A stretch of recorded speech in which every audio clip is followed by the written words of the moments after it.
Hello and welcome to this Facebook Live session.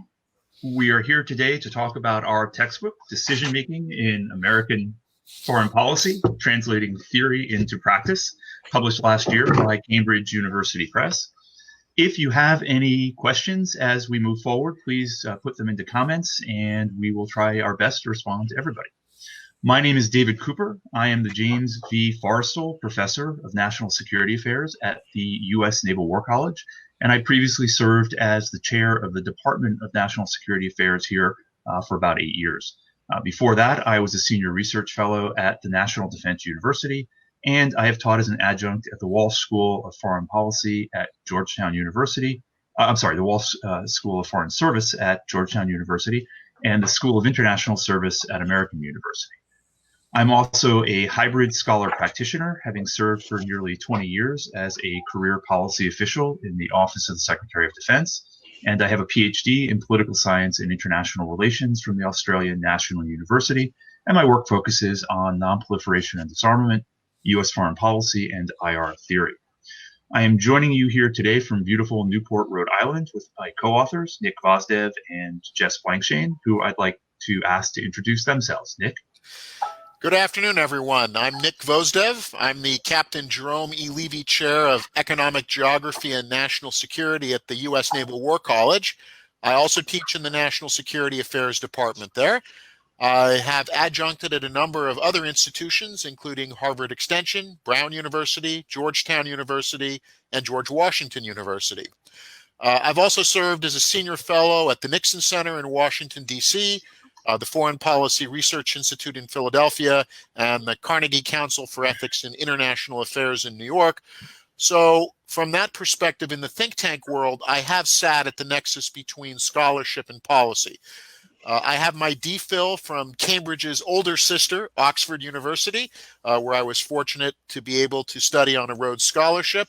And my research interests are split between keeping tabs on Russian and Eurasian affairs, but also understanding the dynamics governing U.S. national security decision-making. And with that, let me turn it over to Jess. I'm Jess Blankshain. I'm an assistant professor in the National Security Affairs Department at the War College. I have been there for almost 6 years now, coming straight from finishing my PhD at Harvard in political economy and government. So I've also taught a bit at Harvard as a grad student and at Boston University as an adjunct. My work focuses primarily on foreign policy decision-making and civil-military relations in the United States.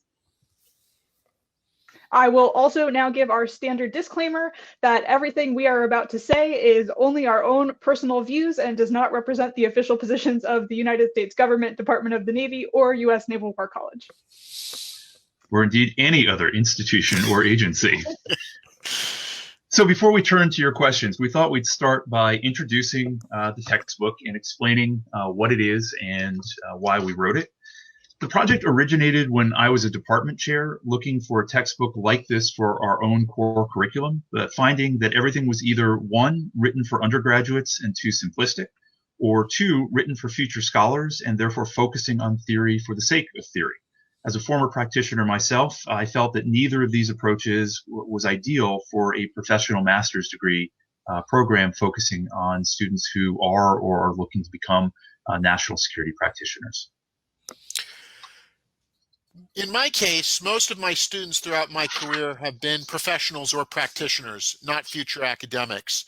And in the first years of my teaching career, I would assign many of the theory articles and established books in the field, but it was difficult for my students to grasp why this was relevant to them. And often I had to spend a good deal of time helping them to extract the takeaways that they should take away from this academic literature, from what were often very theory-laden articles and other sources. And often I would assign an article, say, read the introduction, read the conclusion, and skip the math in the middle. And to try to make it at least relevant to what they thought they would experience in their current or future careers.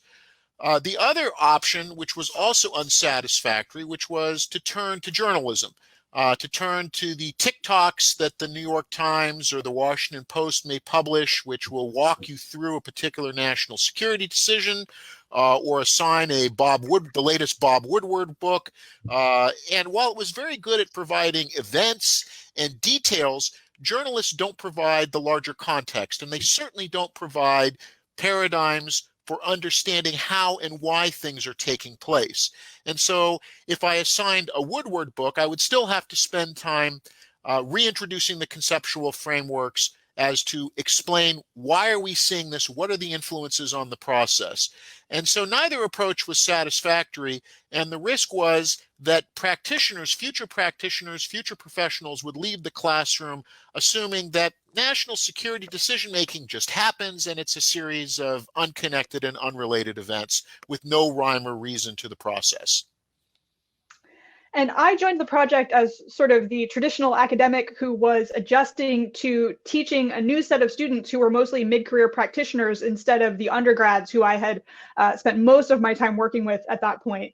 And many of the students really seemed open to learning about the academic side of things and what someone like me might have to offer them as a professor.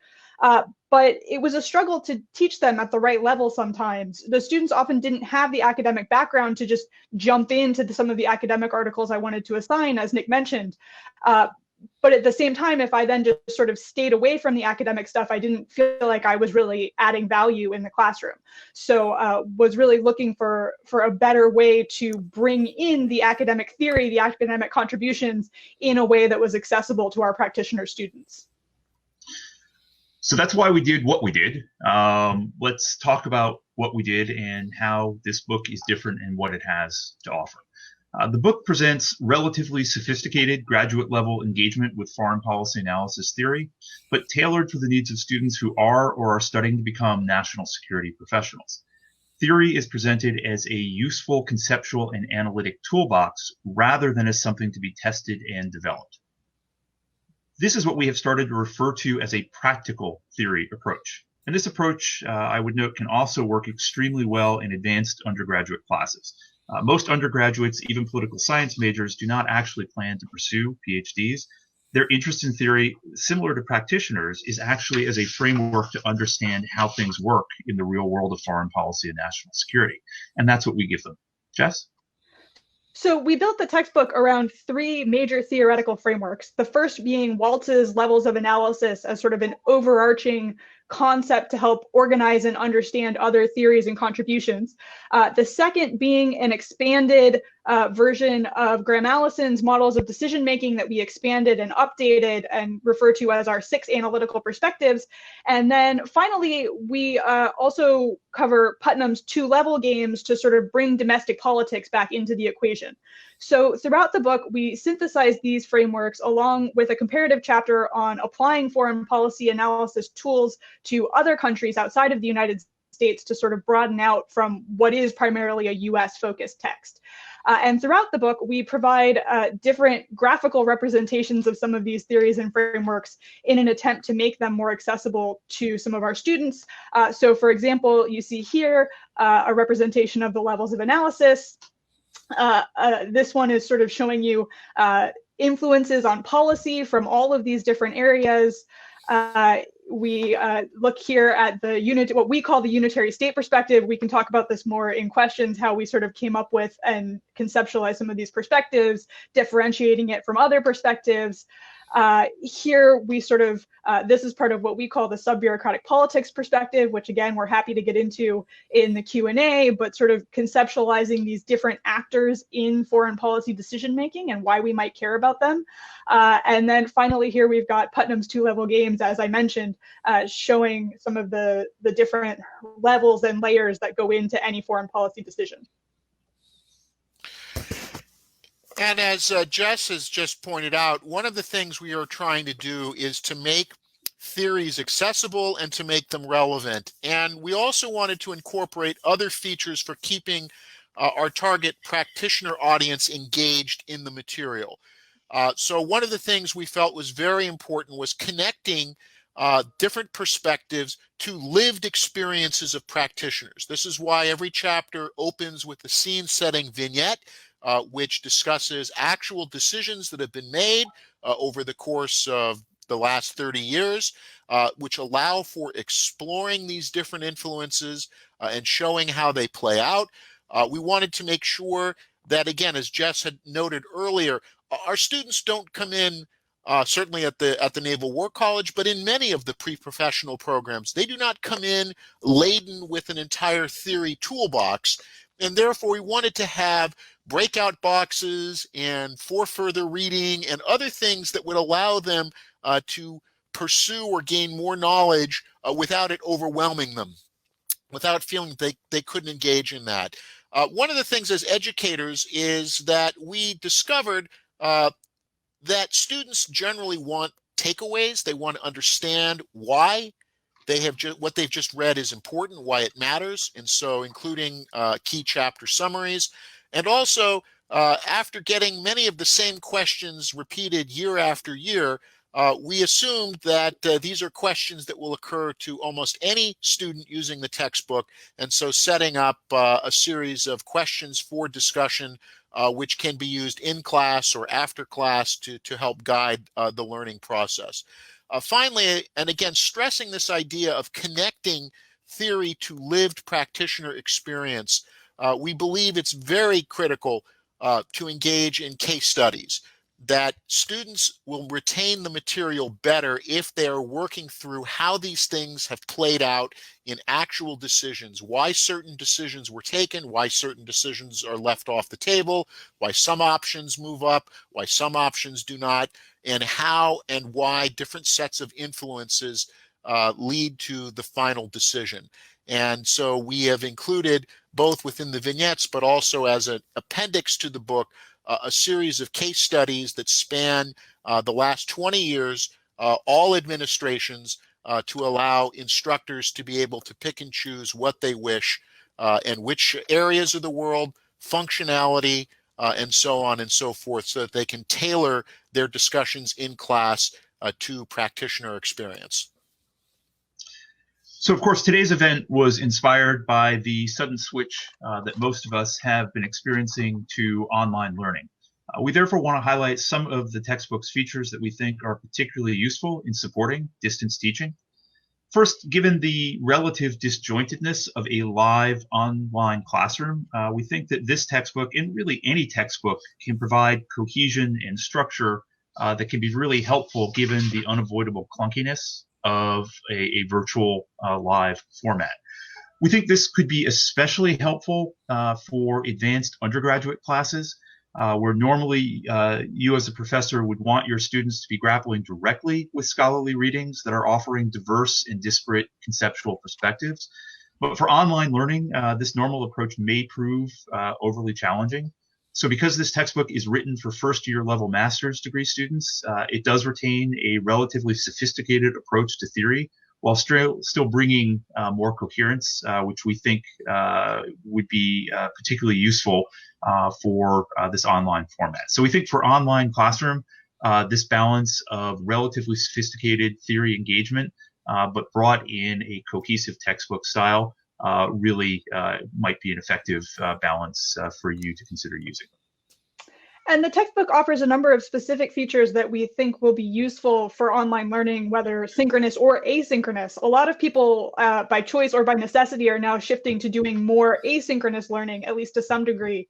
And the textbook can be really helpful for this because the built-in discussion questions that we have in each chapter really lend themselves to being prompts for students to respond to in an online forum or some other form of posting response papers, in addition to being prompts to help students prepare for a synchronous class discussion, which, as David suggested, can sometimes feel a bit more scattered or stressful than what you might experience in the classroom.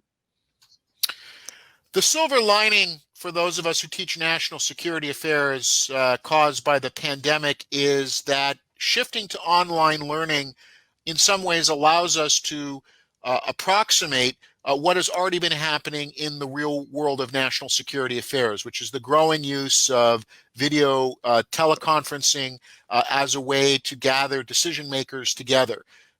This is particularly true when one looks at theater or regional security issues where the key participants may not, in fact, be geographically proximate, Some may be located in Washington, some may be at other sites in the United States, and then others overseas, and yet they must still work together in a online virtual meeting format to be able to discuss policy options. This, of course, is also the case when senior officials, the president, the vice president, the secretary of state, or the secretary of defense travel. And some people are left in Washington, others are traveling with senior officials, and yet they must still meet and discuss issues. So to some extent, that allows for practitioners to gain that experience of how to navigate the online virtual formats that they may end up using in their careers. And we find that the case study annex, as well as the vignettes which open each chapter, are really well tailored for small group exercises, either during class time in breakout rooms or for students to prepare outside of class. They can lend themselves to guided simulation or role-playing events where students interact with the material, where students are asked to put on hats, as it were, or to take different seats around the table, as you saw from the two-level game graphic. The idea that there are different people represented sitting at the table discussing and debating options. The case studies and the vignettes allow you to assign roles and to have students not just simply read about these decisions, but actually try to experience some of what happens in the give and take, the bureaucratic bargaining, the pulling and hauling, the horse trading, the satisficing that goes on in order to reach a decision, and then how that decision moves up or down the decision tree, whether up to senior officials or down into the bureaucracy, and how it's impacted. So there's a lot of ability for creating activities which move the students from just simply being passive recipients into interacting and engaging with the material, which we think will help not only with retention, but also explain or help them themselves understand why these paradigms and models may be useful to them in their career. And to build on that, in addition to the cases and the vignettes that we provide in the textbook, the analytical tools that we cover in the textbook really lend themselves to analyzing current events, breaking news. So there's also an opportunity to analyze real-world cases that are happening live, whether that's something that the professor puts together, collecting articles for students to read and analyze, or actually assign students to put together the cases themselves, combing different news sources to put together a case and then also analyze it. So I am definitely not alone in getting more experience recently in online teaching than I ever thought I would have. For myself, I'm having an interesting experience right now because I'm teaching the same course on nuclear disarmament, which I had developed and am teaching as an asynchronous online course and then a traditional graduate seminar. And not surprisingly, what I found is the asynchronous online course is going smoothly because it's doing what it was designed to do. Whereas the live online version has been, as always, a lot more interesting and fulfilling as a professor, but it's been tough sledding and trying to figure out how to replicate that seminar environment. As a matter of fact, I'm currently looking for a textbook to adapt in case we're still online next year, although unfortunately I haven't found one that's up to date. Our institution has been great because it's given us access to several platforms, including Blackboard Collaborate, Microsoft Teams, and Zoom, and also given us extensive online training in these online platforms. I experimented with all of them and some others like Blue Jeans before deciding on Zoom. It was not an easy choice, however, because I found that they each have very different strengths and weaknesses, and that you're going to need to adapt to the classroom to what the platform is able to do well, and that no one of these platforms is doing everything well. So with that, I have found, again, that the more structure and cohesion I can bring in with things like teeing up warm-up questions beforehand, allowing follow-up discussion and threaded discussions after for students who weren't able to get in something that they wanted in a way that they might have in a live setting has been challenging, but necessary. Nick? I find that it's important, if we're not going to be geographically proximate with our students and the students are not going to be proximate with each other, that we not lose the robust discussion and interaction, which is so important and such a critical part of the learning experience. And one of the drawbacks of the online format is that it does regulate the ability to speak really to one person at a time. It's difficult to have back and forth. It's difficult to have people jumping in.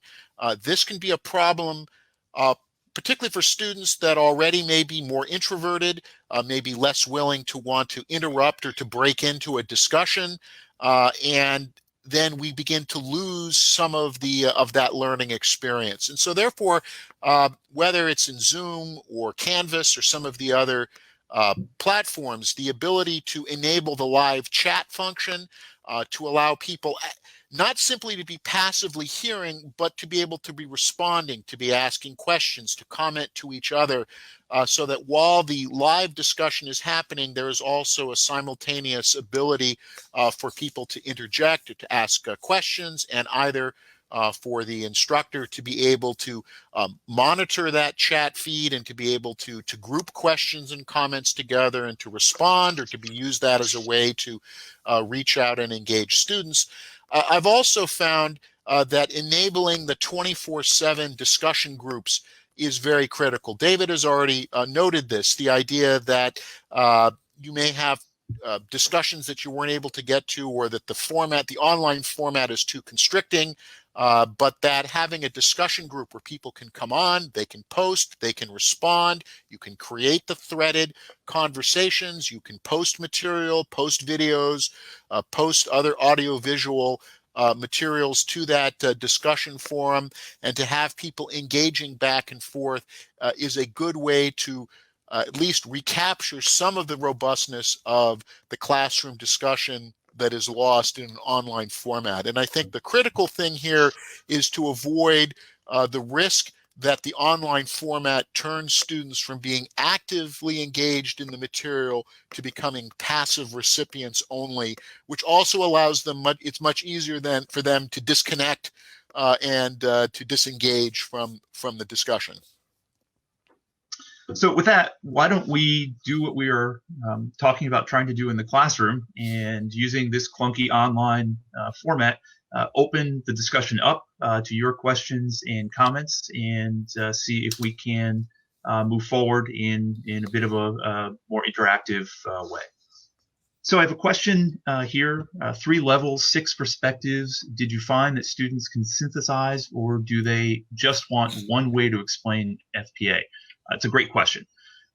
One of the challenges that we faced is really trying to convey the complexity of all this to the students without overwhelming them with that complexity on the one hand, or without them gravitating to an overly simplified idea that there's one magic answer, and that if you just understand that bureaucratic politics explains everything, then you have your answer.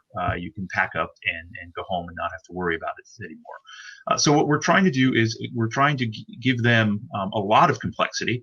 And so if you think about it, we've taken the levels of analysis, and that's really our way for students to connect foreign policy to wider IR theory. And really look at what Graham Allison called the rational actor perspective, what we call the unitary state perspective, as a reflection of the assumptions of structural IR theory. That's where our notion of the black box comes from, our notion you don't need to look inside the black box. States will react like billiard balls on a table, and looking inside the black box is about as fruitful as looking into the soul of a billiard ball. Then bringing forward Allison's analytic models, which we parse, again, increasing complexity. We parse out from his three models into 6 models to really force the students to get into each and every piece and part of this. And those are really the peering inside the black box, which was Allison's intention from the beginning. And then we bring in Putnam and the 2-level game.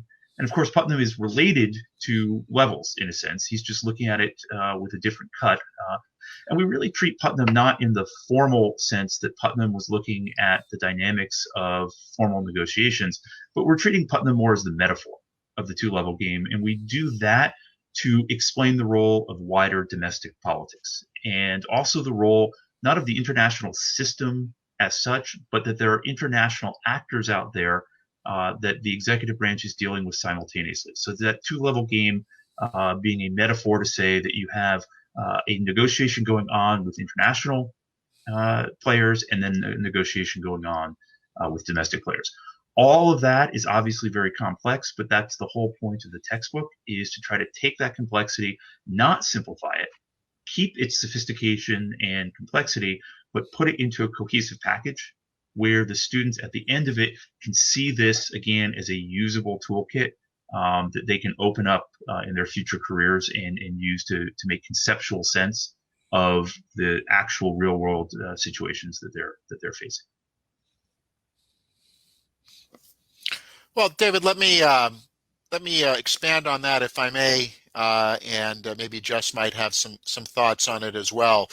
I think one of the things that, and this comes from our perch standing at the intersection between academic theory and practitioner experience, is that you can start with saying, well, here, the tendency of an academic is to say, here's my theory, and things that don't fit my theory, I will try to cram into my theory, or I will just ignore and say, well, they don't matter, or they're extraneous, or somehow I want the world to conform to the theory that I've developed. And I think that's what practitioners have always found to be frustrating, which is, and particularly even academics who've gone into government. And I think this was a starting point in our first chapter of really trying to lay out the origins of how do we get to our perspectives and models, is that when even academics have gone into government carrying theories with them and then saying, well, government doesn't function the way that the theory told me it should. Or I was told that personalities don't matter, or that we're all seeking the national interest and we will find the optimal way to reach it, and therefore my lived experience is not fitting with that. And then the question is, well, why? And for practitioners, we want them to say, well, what are influences? Why do things matter? And then also, why do things matter in some cases and not in others? So this tendency of a student to perhaps want to say, I want one explanation. Well, if the stars align, that explanation may be the one that fits for that situation. But in another situation where the constellation of stars is different, then that explanation may not work. And we need our students to have that intellectual agility to say, in this case, this is why this happened, and this theory helps to explain it. But if I change a few of these variables into something different, then that theory may not have the same explanatory value, or I may need to look at something else. And so, David, you talked about the two-level game. It's very easy even for our national strategists in Washington to want to come up with grand strategies, which are great on paper, as long as there's no such thing as a domestic political system. Where people don't have to pay taxes, people don't have to shed blood and treasure. I can develop the greatest strategy in the world, and that strategy may not survive its encounter with the realities of domestic politics as expressed through Congress, as expressed through a president that may want to be reelected, so on and so forth. And it's important for the students to see that all of these influences are at work, but they will have different weights at different points, and that they need, in essence, to really think of these models and these paradigms as checklists for understanding how that constellation of interests and forces may play out in one decision as opposed to another. Yeah, the only thing I'll add is that it does seem like a lot, 3 levels, 6 perspectives, 2-level games, but really what we were trying to do in selecting these theories for the textbook was to select down from this even bigger, gigantic universe of different theories and explanations for things to narrow it down to a few that we felt had a lot of explanatory value and could be explained in a way that in plain English made sense to our students. Even as David said with Putnam's theory, you can read the article and there's a lot of game theory and math and graphs, which of course we love getting into, but even without that, just the words of it make sense, and you can get students to sort of understand the gist of what's going on there. And really, both in the book and I think in teaching it in the classroom ourselves, we've thought a lot more about how these different sort of seemingly different theories and frameworks actually fit together and work together to help students understand. So for example, you have 3 levels of analysis looking at the systemic level, the sort of state societal level, the individual level.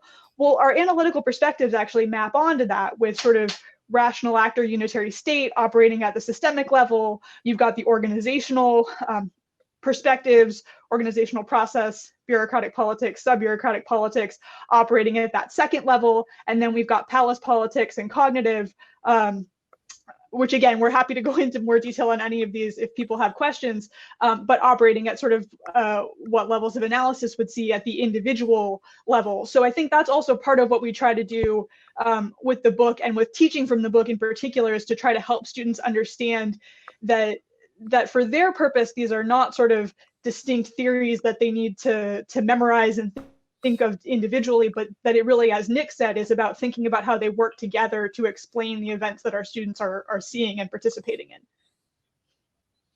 Jess, I think our next comment is directed to you, so why don't you start with that?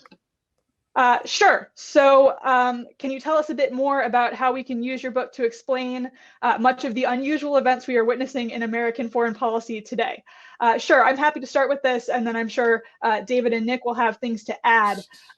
One thing that I've actually been doing over the last 2 months is building within our course sort of a document that just collects a whole bunch of articles on things that have been happening with respect to the coronavirus response in particular, and how the government has been responding to that.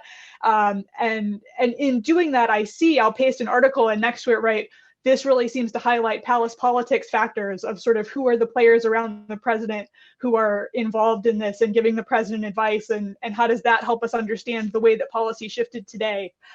Or this one really highlights organizational process factors. We see there's a great article that we use that looks at sort of some of the decisions around testing, and so straying a little bit from foreign policy, but with foreign policy implications, the CDC and the FDA having their own sets of bureaucratic rules and procedures for very understandable reasons that when you put them together can create problems. And so I think that's one of the things that we really try to do is, as we're reading the news, whether it's the coronavirus response, whether it's negotiating with North Korea, any of these different things, sort of going through what we read and saying, oh, this really brings to mind this particular framework from the book.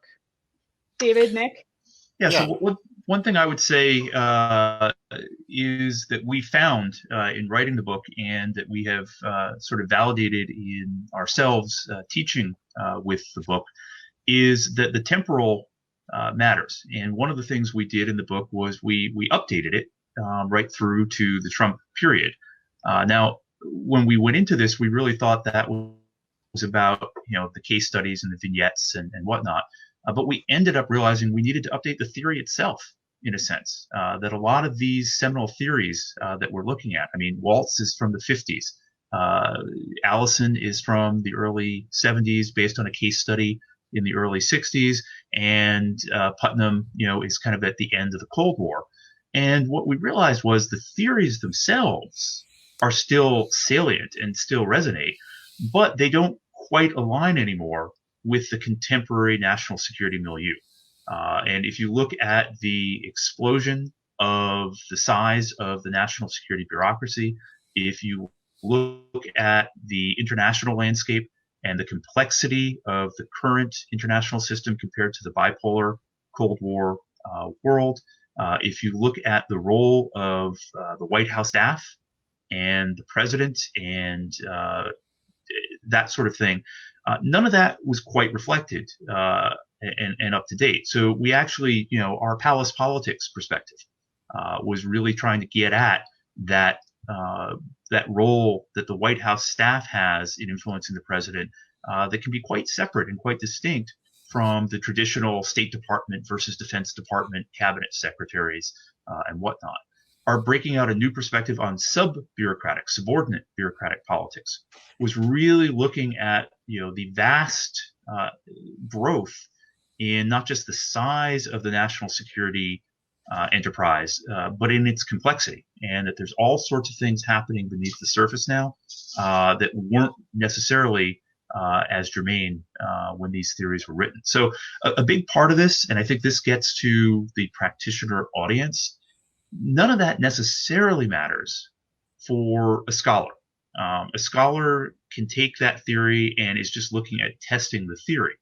But when you flip that, and for a practitioner where you're trying to give the practitioner a toolkit to take that theory and make sense of the world, then it becomes a lot more important for that theory to reflect the world as it is today. So that's, I think, something that we, in a sense, went a bit out on a limb on, because we took some deliberate liberties with the canon, but we did it in part to try to update it for today's environment. Nick, I don't know if you had any other thoughts. No, I just to add to that and to emphasize things that you and Jess have said, and going back to the question about unusual events we're witnessing, and in part because we are seeing structural changes in how the United States conducts its affairs that the theories said could not happen or did not take into account. So when I first started teaching in this field, and essentially my three flavors of ice cream were to say it's all somehow everyone understands the national interest, and somehow they all come together and come up with the best option, or it's battles between bureaucracies fighting it out, or it's organizations just simply running with the ball and interpreting it. And that was true in the 1960s and the 1970s. And again, I think, David, a point that you raised, which is absolutely critical, which is, the changes that we've seen, the emergence of a large independent White House staff, which doesn't have bureaucratic responsibilities, isn't defending bureaucratic turf, but whose access is access to the president and the decision maker and retaining the favor of the president as their lodestone.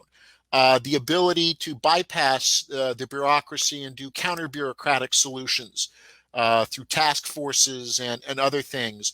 The emergence of coalitions within bureaucracies that go beyond their immediate walls, as it were, so that the idea is that you're state and I'm DOD, but maybe there are coalitions that have formed and then reach out to the Congress. The changes in how the social media and media landscape changes, which have changed the role of public opinion and have changed the immediacy of events. The the old model of wise people in Washington make policy while the heartland doesn't particularly care about what they do is no longer true. So all of these are factors that are coming together. And then finally, the cognitive factors, which I think in years past we have downplayed because they were hard to quantify, right? We wanted to have models that would endure from president to president. So we kind of said, well, the president matters, but the president will always sort of conform to a certain pattern. And what happens when you get a president who has a particular cognitive map and says, I'm not bound by the precedents of my predecessors. And that may be something that my predecessors did, but I'm going to do something differently. And so, understanding the cognitive factors of the individual and how that is magnified in the circle around the president. These are all things that I think we have to spend a lot more time on.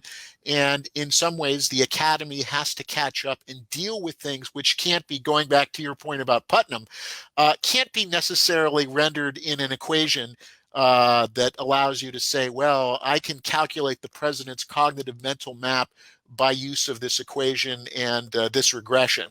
And instead, we do have to focus a bit more on areas where in years past the academy has shied away from: psychology, sociology, less quantifiable aspects of decision making because they didn't fit into that. And again, going back to why this matters, because the practitioners go into this and are very well aware that these are factors at play.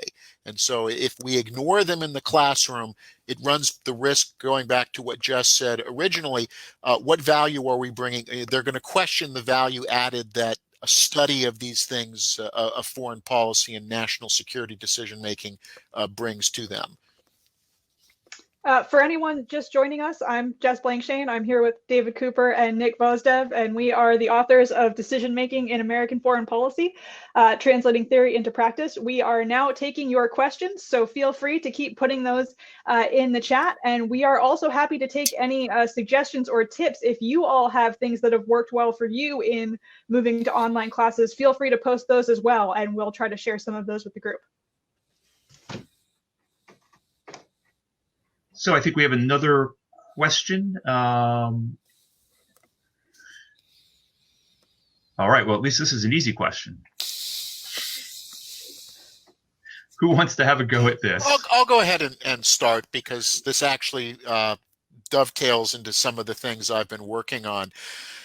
Can America return to global leadership? That's going to depend on several factors. And actually, they come back to, do Americans want global leadership? I think one of the things we have seen over the last number of years in what I've termed is a narrative collapse in American domestic politics is that are Americans willing to expend the resources and the attention that global leadership requires? And certainly what we've seen beginning in the second term of the Obama administration, in part because of the impact of the Iraq and Afghan wars and then the global financial crisis, is a pulling back. Americans saying, well, perhaps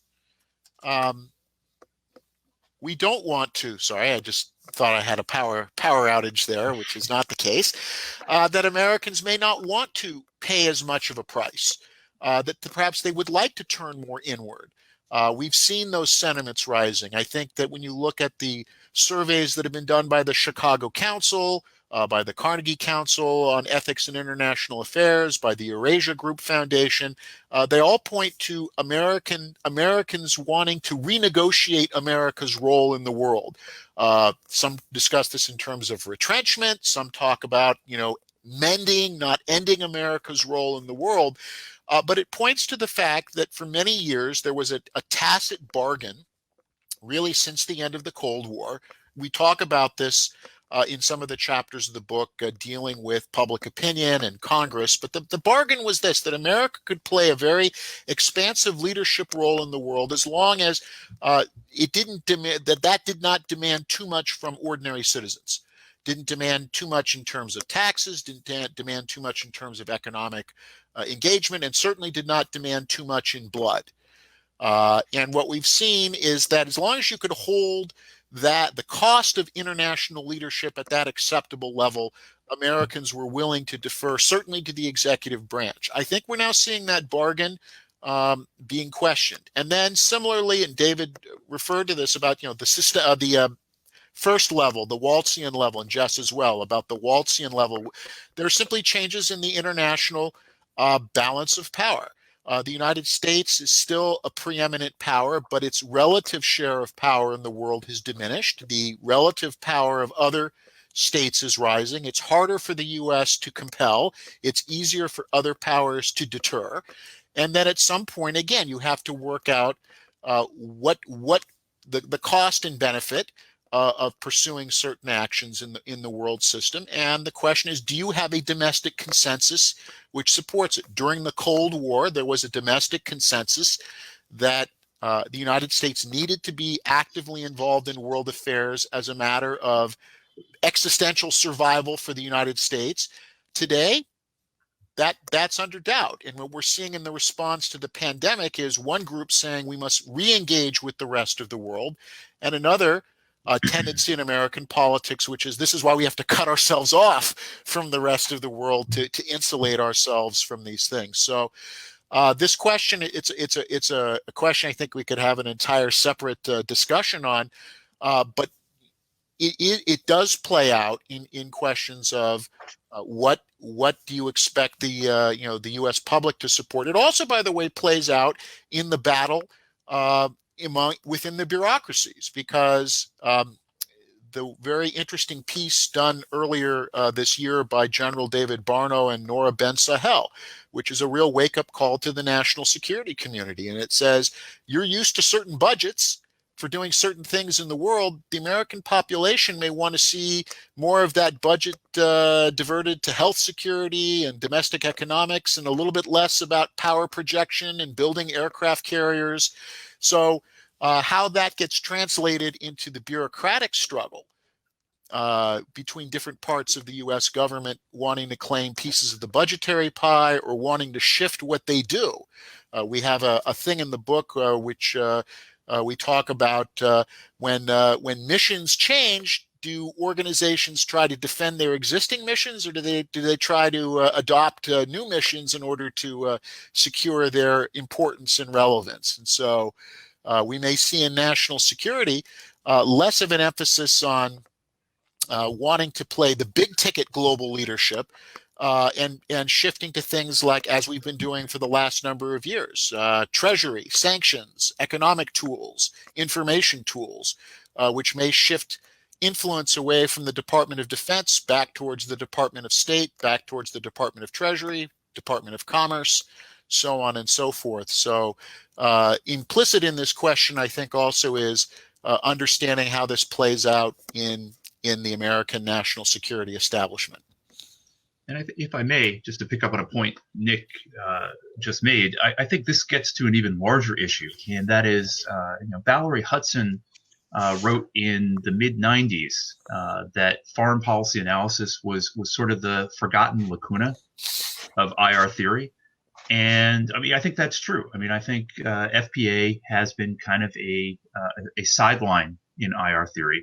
One of the things we try to do in the book is connect FPA to broader IR theory and really show that it is an essential part. So if you're looking at the question of, is America destined for decline, or can we, basically turn this around and find a way to reinvent ourselves in global leadership?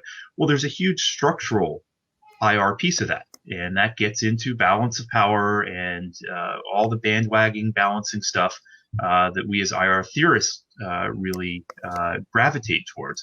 But there is an FPA piece of that too, and it's just things Nick was talking about. It's political dysfunction sort of getting in the way of our ability to do things. Have the bureaucracy and whatnot become so unwieldy that we're no longer able to sort of be strategic in how we function.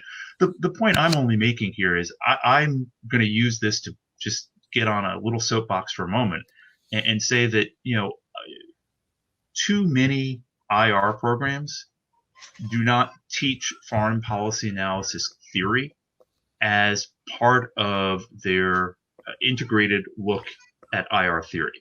You've got IR theory, and then you'll have, foreign policy towards the Middle East, or foreign policy of the Middle East, as sort of looking at the contours of this or that country's foreign policy, as opposed to looking at it from a conceptual and theoretic prism.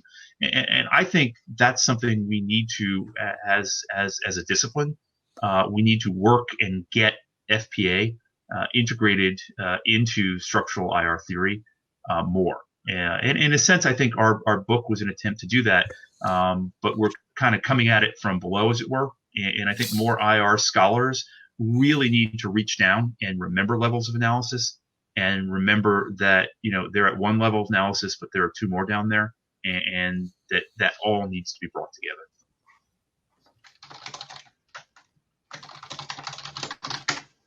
Looks like we have another new question in. How would you find the perspectives apply to other countries? I will let David take that one. So, I mean, that's the dilemma. That's why we gravitate towards structural IR theory, because it's elegant. If you're a realist, you really need to think about whether you're an offensive realist, whether you're a defensive realist, whether you're a neoclassical realist. But once you've figured that out, once you position yourself, now you can explain the world because you have your prism, and that prism works because it's looking at the system as a whole, whereas FPA is country specific. And that means that in order to explain things, you need to know not only how your own system works, but how the system of each and every country you're dealing with works. If you're the United States with truly global interests, that becomes very, very challenging. And I think there's a tendency in academics, as well as in the policy world, frankly, to try to simplify, to do what is manageable, whether or not what is manageable is sufficient.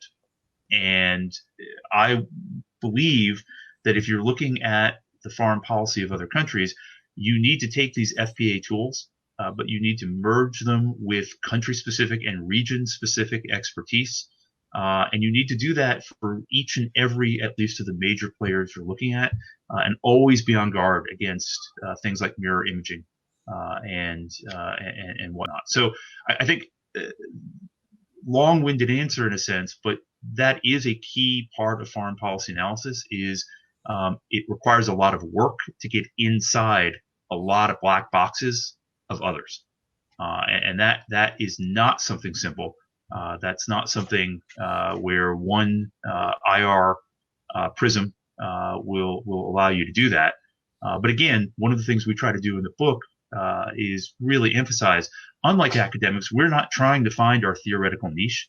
We are trying to bring all of these things together for our students and show how none of these theories, realism, liberalism, constructivism, English school at the IR level, or any of these perspectives at the foreign policy level, none of these are the answer. You need to see that they are all bringing analytic value and try to approach them cohesively.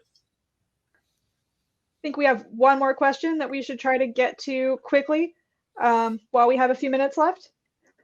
Do you have any recommendations on how to conduct online role play or simulation exercises to teach U.S. foreign policy decision making? Great question. Thank you. As Nick and I touched on earlier, we do think this is one of the ways that our book can be really helpful, is in providing some structure for some of these simulations or sort of case study role plays.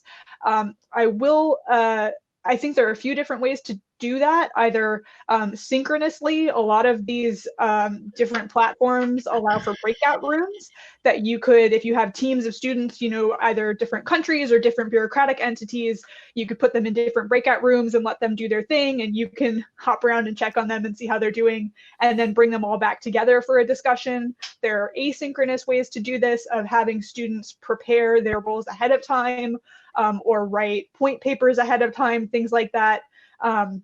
The Council on Foreign Relations actually has a whole set of these exercises set up. I'm blanking on the name of it right now, but they have a whole set of these, and they're actually structured around, you can have students write memos in advance responding to their positions. Model diplomacy. Thank you. That you can have students sort of write memos in advance, which then they can share, or you can review, or they can talk about in class. I think there are a number of different ways to approach it that would work pretty well online. Nick, David, have you had any experience running these? Well, I wish this question got asked 2 weeks from now, because I'm running one of these next week, and I'm kind of nervous about how it's going to go. I thought about canceling it. This is a interagency role-playing exercise for my nuclear disarmament class that I do every year. It always works great. I'm a little nervous online, but what I'm doing is a lot of that, Jess. I've assigned them to write a memo to the secretary to get approval for positions before the meeting. And then I'm before the meeting assigning them their roles and giving them a background on their character, both in terms of their personal but also their bureaucratic interests and whatnot. And then my plan is to spend 15 minutes, the first 15 minutes of class, in breakout rooms where different State Department people will meet with each other, different intelligence community people will meet with each other, and different DoD people will meet with each other. And their task is going to be to try to come up with a common agency position. I'm ensuring through the scenario that that's going to be virtually impossible. So the goal there is for them to kind of get at that sub-bureaucratic politics, to see that even within a particular agency, and yet they need to go in to then the interagency meeting, And for the interagency meeting, I'll open it up, and I will. Usually, I have a student play, the National Security Council senior director who is running the meeting. I've decided this time I'm going to do that because I think just with the online format, there's going to be too much burden in running the meeting from a student who's not familiar with it. But I intend to play a very passive role there, and to have another National Security Council official who, in the direction I said, is gunning for my job and trying to impress everyone. And I'm trying to. So, in other words, I'm taking a normal scenario and I'm trying to tweak it and use the breakout rooms and asynchronous things to try to make it work. So I'm confident that it will work, but who knows? So ask me in 2 weeks and we'll see how that goes. Let me just add on to what Jess and David have raised, and a couple things just to stress. It is important to set the scenario. You will need to, in advance, whether you're going to take an actual historic event or you're going to create a composite event, whether you need to set a scenario, you need to flesh out the details. You need to flesh out the characters, the roles, not just simply, as David said, their bureaucratic roles, but giving them some sense of where they are, what their interests are, whether they're political appointees or their career, whether or not they're in a make or break assignment, whether or not they're ostensible superiors have certain red lines that can't be crossed, or whether or not they are relatively free to horse trade as long as certain equities are met.